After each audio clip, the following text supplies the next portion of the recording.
Hello दोस्तों, एक बार फिर से आप सबका स्वागत है एसपीएन कंसल्टेंसी पे।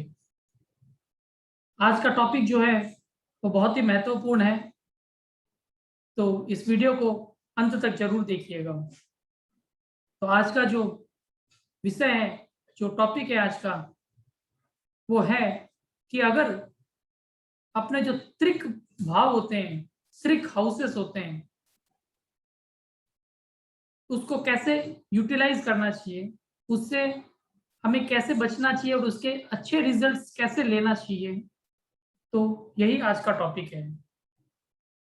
तो इस वीडियो को जो कोई भी देख रहा है, तो इस चैनल को अगर सब्सक्राइब नहीं किया है तो सब्सक्राइब कर ले, ताकि मेरे जो भी नए वीडियोस होंगे आपको नोटिफाइड हो जाएंगे।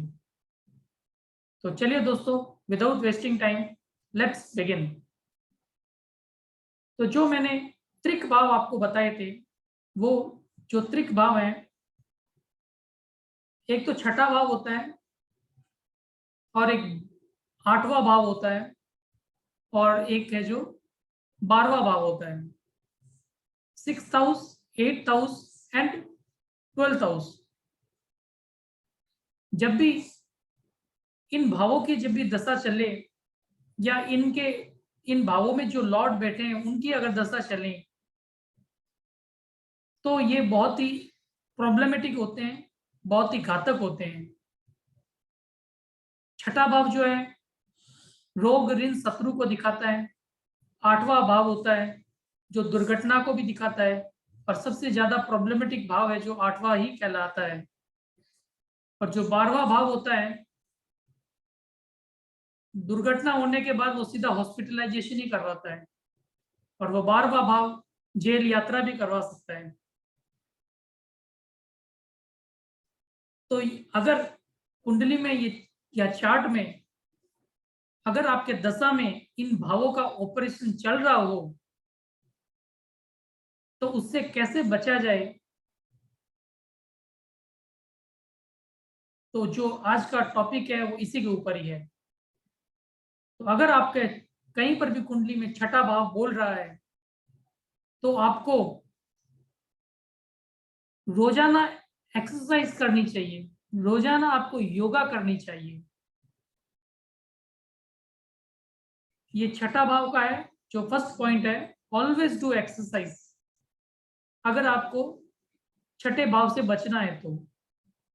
जो दूसरा है, आपको अगर छठे भाव से बचना है तो कहीं ना कहीं कुछ ना कुछ, कोई भी वस्तु आप बाजार से खरीदे तो उसको इंस्टॉलमेंट में खरीदे।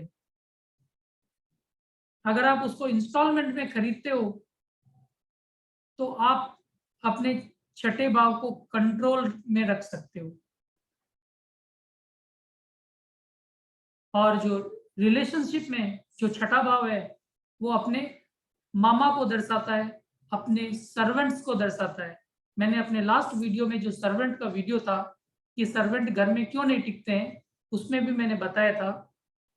तो जो सर्वेंट का जो छठा भाव है, अगर छठे भाव की ऑपरेशन ज्यादा हो रही हो कुंडली में, तो अपने मामा के साथ और अपने सर्वेंट के साथ, अपने मेड के साथ आपको बहुत ही अच्छे रिलेशन रखनी चाहिए, वरना ये जो छठा भाव है आपको छोड़ेगा नहीं।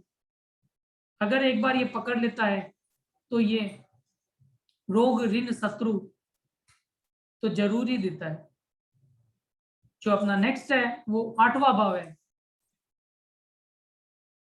और जो आठवां भाव है ये बहुत ही घातक भाव होता है। छठे और 12वें भाव से आठवां भाव है तो ज्यादा डेंजरस होता है, इसमें ज्यादा दुर्घटनाएं होने की ज्यादा चांसेस रहती है। तो अगर आपकी कुंडली में या आपकी दशाओं में अगर आपका आठवां भाव ऑपरेशन में है, तो उसको नलीफाई करने के लिए आपको ज्यादा से ज्यादा एस्ट्रोलॉजी फील्ड में जाना चाहिए, एस्ट्रोलॉजी किताबें पढ़नी चाहिए, या फिर आपको कहीं ना कहीं इंश्योरेंस से रिलेटेड कुछ ना कुछ आपको काम करने चाहिए, या हो सके तो इंश्योरेंस पॉलिसी आप करवा लो। तो आपको ये करने से आपको अपने आठवें भाव से काफी छुटकारा मिल सकता है। या अगर कोई भी हो, तो अगर वो डॉक्टरी लाइन में भी जाए या डॉक्टरी की पढ़ाई भी करे, या अगर डॉक्टरी से रिलेटेड कोई बुक्स भी पढ़े, तो भी उनको 8वें घर से बहुत राहत मिल सकती है। और एक चीज है, अगर हम रिलेशनशिप में देखें तो 8वां घर अपने ससुराल से भी रिलेट करता है, अपने ब्रदर इन लॉ से भी रिलेट करता है। So always maintain good relationship with your brother in law, तो आपको 8वें घर से काफी बचाव मिल सकता है। तो अपना 6ठा भाव हो गया, 8वां भाव हो गया। So next is 12th house.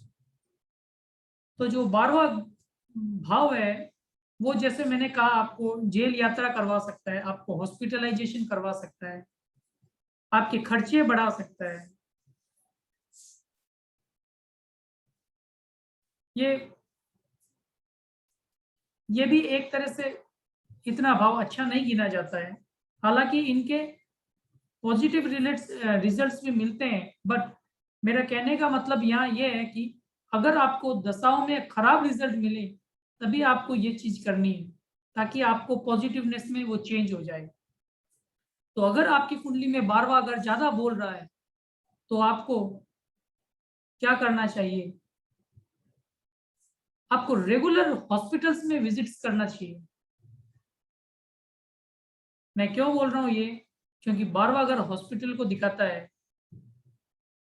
तो कहीं ना कहीं अगर आपकी कुंडली में 12वां घर ज्यादा बोल रहा है, तो एक बार तो आपको हॉस्पिटल की यात्रा कराएगा ही कराएगा।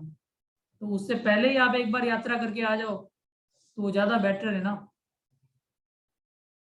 और जो सेकंड चीज है, कुछ ना कुछ डेली यूजेस में आप 5 रुपए, 10 रुपए, 20 रुपए का कुछ ना कुछ खर्चा करते रहो, तो आपको उस 12वें घर से निजात मिल जाएगी आपको। नहीं तो आपके खर्चे इतने बढ़ जाएंगे कि यू कांट मेंटेन इट। और एक चीज है कि अगर आपका 12वां घर ज्यादा बोल रहा है, तो कुछ ना कुछ छोटा मोटा डोनेशंस करते रहो। And one more thing, if you do charity also, then you can avoid the malefic events from the 12th house.